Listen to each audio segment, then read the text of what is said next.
estar aquí, sí. A ver. Bienvenido, Héctor. Gracias, ¿cómo está? Si quieres hago... ¿Oíste, Héctor, lo que dije hace rato? No habías entrado, ¿verdad? No, no había entrado, Rudy, pero sí Déjame hacer... ¿Cómo dice?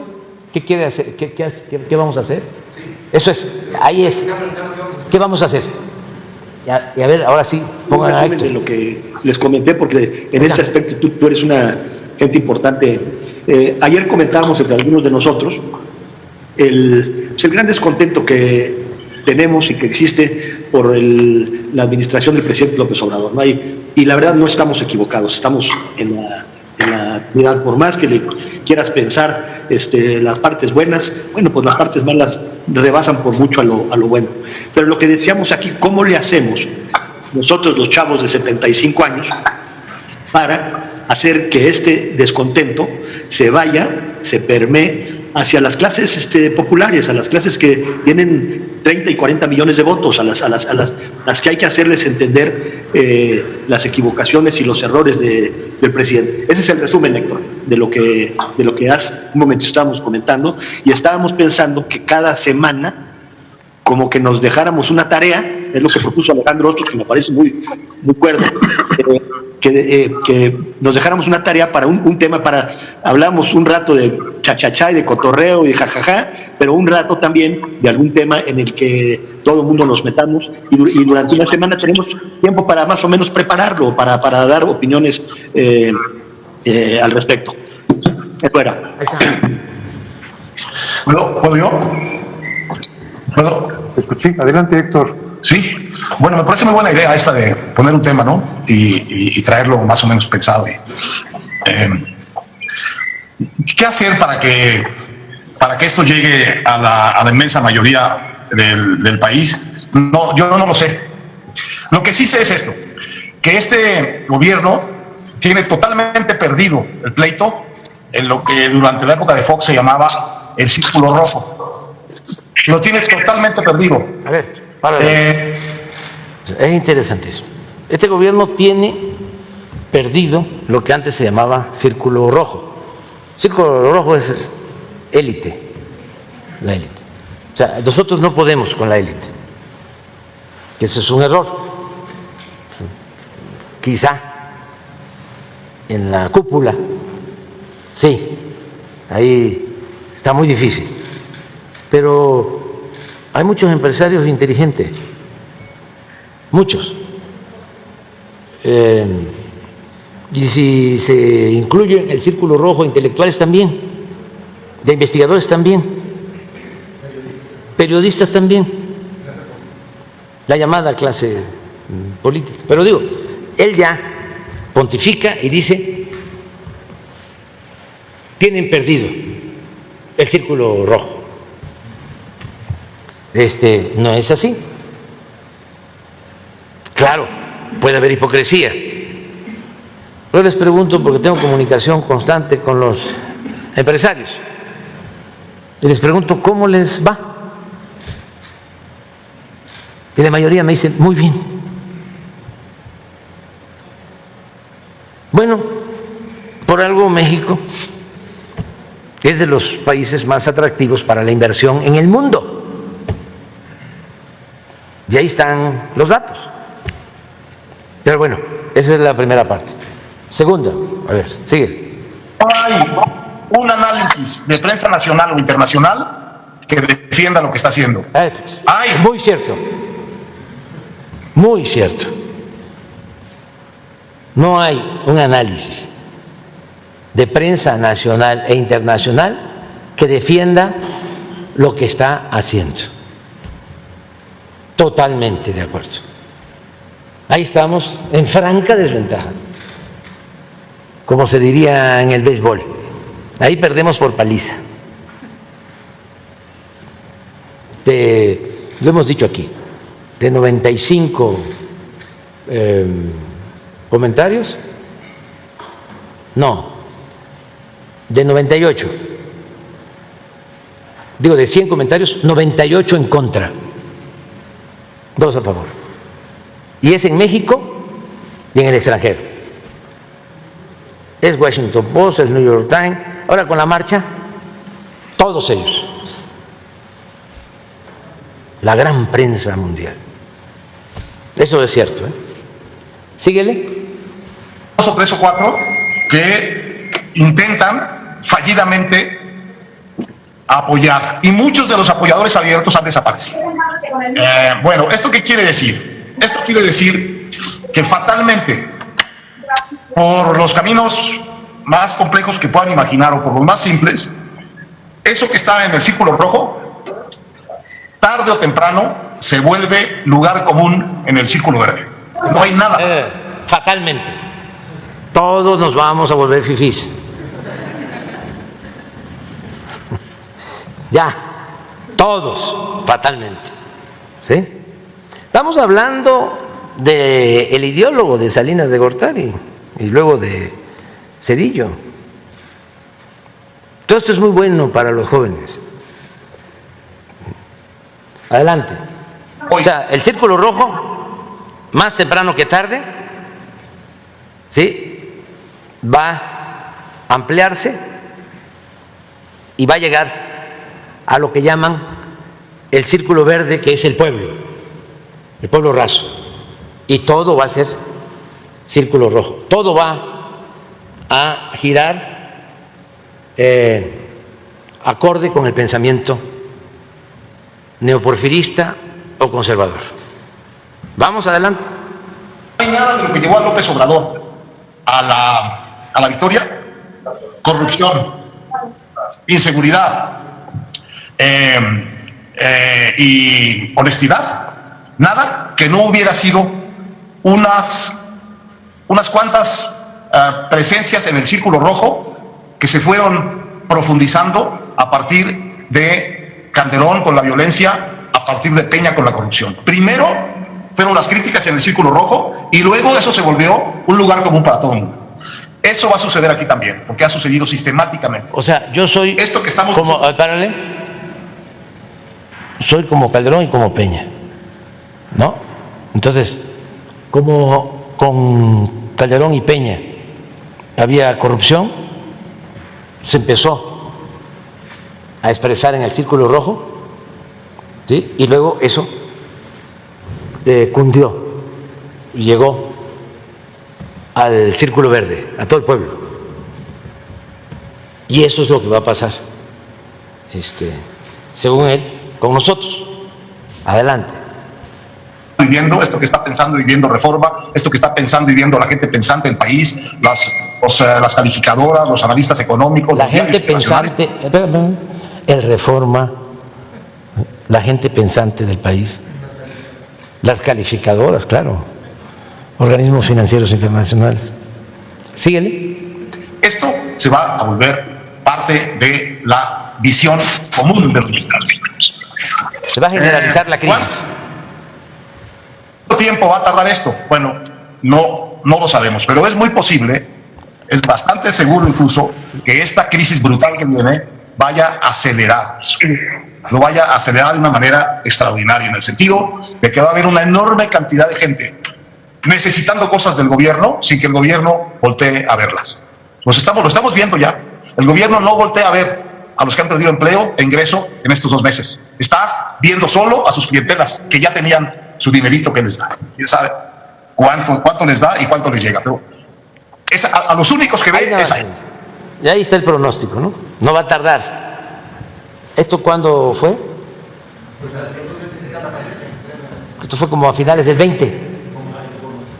Sí. 23 de mayo del 20, a las 12. 23 de mayo del 20. ¿Cómo estamos ahora? Hace 2 años. Ya tardamos, ya no se le cumplió su pronóstico, pero síguele. Entonces, el tema es cómo se organiza esto políticamente para que tenga una consecuencia en quitarle poder. Porque mientras no le quitemos poder, realmente la cosa no va a mejorar desde el punto de vista de nuestra presencia como ciudadanos. Bueno, yo creo que no hay más que caminos institucionales para esto y que hay que confiar en eso, porque mi idea es que si la democracia lo trajo a López Obrador, la democracia es la que lo debe de moderar. Y esto pasa por las instituciones y pasa por 2.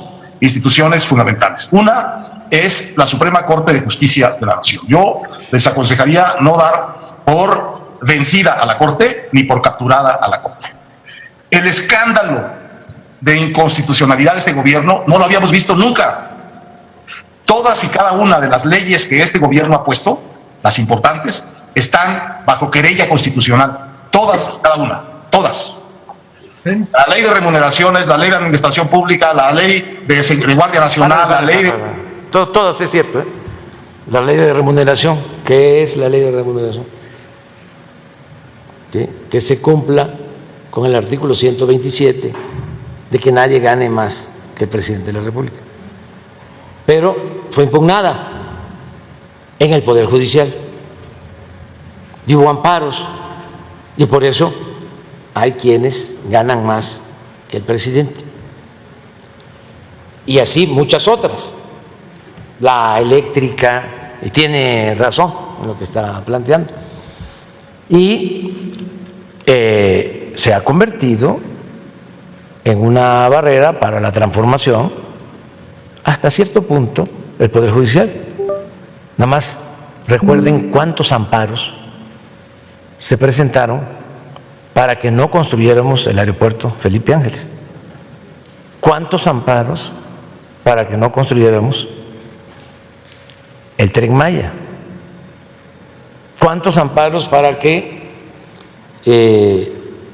la Guardia Nacional no se constituya ni dependa de las Fuerzas Armadas? O sea, ahí no ha sido fácil. Ustedes saben que son 11 ministros. Cuando hay una controversia constitucional, cuando se declara que una ley es inconstitucional, hay que acudir a la Corte. Y para declarar inconstitucional la ley, se requieren mayoría absoluta.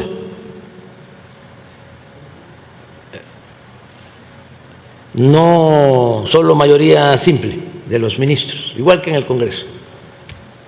En este caso, de 11 se requieren 7, 8. Sí. Afortunadamente, en todas las controversias, hubo una muy importante, la eléctrica, que no pudieron declararla inconstitucional porque era la defensa de las empresas extranjeras. Y salió adelante, y así tenemos otras. Pero es cierto. Es decir, a ver, ¿cómo lo paramos? Con el Poder Judicial. Adelante. La fuerza, la ley de extinción de dominio, todas. Y sus obras, la cancelación del Naim y la creación de Santa Lucía, hay amparos contra ellas. Entonces, hay un trabajo que hacer muy serio con la Suprema Corte de Justicia, con los 11 ministros, porque no solo es que estén sujetas a querellas constitucionales estas leyes del presidente, sino que son groseramente anticonstitucionales. De manera que ningún ministro, ningún abogado con un mínimo pundonor puede aprobar eso y argumentar quién sabe qué para decir que eso es constitucional. Para decir que la ley de extinción de dominio, que te puede llevar a la cárcel porque sospechen que tu patrimonio es ilícito o viene de un negocio ilícito, por sospecha, te puedan meter a la cárcel sin derecho a fianza. Eso es directo contra las garantías individuales de la Constitución. O sea, les cuento la historia, y él la sabe bien. Cuando Salinas se consideraba delito grave la corrupción, estaba en el Código Penal, entonces lo reformaron y dejó de ser delito grave la corrupción. De Salinas hasta que llegamos. Pero se atrevían, con la hipocresía que los caracteriza, a hablar de la creación de comisiones, de organismos autónomos para el combate a la corrupción. Cuando no estaba tipificado como delito. Que en el tiempo que reformaron el Código Penal, en la época de Salinas, fue una ocurrencia, una casualidad. Entonces, ¿cómo ahora vas a ver cárcel para corruptos? Adelante. Una de las cosas. Está buenísimo. Hay un pleito institucional que dar en la Suprema Corte, y no es un pleito que se da en parte en la prensa, pero se da sobre todo en corto con esos ministros, llevándoles la voz de la sociedad que está y debería estar realmente asustada y alarmada con la barbaridad constitucional o inconstitucional en que vivimos hoy los mexicanos.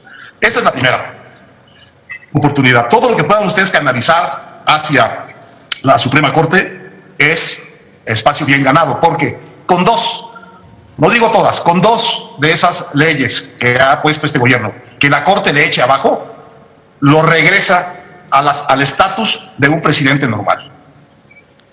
Y lo obliga a hacer una cantidad de cosas que probablemente no puede hacer y va a estar en situación de ilegalidad mucho tiempo. Esa es la primera. No, y la segunda son las... de nada, la Corte ha resuelto a favor y hemos sido respetuosos de la legalidad. Adelante. Elecciones del año 21. En las elecciones del año 21 hay que ganarle todo lo que se pueda, pero sobre todo, ya lo habíamos hablado, la Cámara de Diputados, porque en la Cámara de Diputados es donde está el único poder real que este señor ejerce y sabe ejercer, y ejerce sin ninguna cortapisa, que es la asignación del presupuesto. Entonces, en esas elecciones de 21, que son todas elecciones locales, no son elecciones nacionales, son todas elecciones locales, las van a ganar candidatos locales o a perder. Esas elecciones tienen que ser unas elecciones de la sociedad mexicana frente a Morena. O sea, el presidente... ganarnos las elecciones del 21 para quitarnos la mayoría en la Cámara de Diputados, porque la Cámara de Diputados tiene como facultad exclusiva la aprobación del presupuesto. Entonces, si nos ganaban la mayoría, nos quitaban el presupuesto. Ese el planteamiento, esa era la estrategia. Imagínense ustedes a una gente, a una familia de un pueblo que le está llegando lo que antes no recibía, porque estos se robaban el presupuesto. Héctor era atendido más que bien, vivía y vive colmado de atenciones y de privilegios. Es un intelectual orgánico, pues, de un gobierno autoritario y corrupto, pues es bien atendido. Entonces, imagínense que va a votar esa familia que está recibiendo a becas para sus hijos que nunca recibía, que está recibiendo una pensión para adultos mayores que nunca recibía, que está recibiendo una pensión para una niña, para un niño con discapacidad que nunca recibía, que si es campesino está recibiendo un apoyo para que siembre.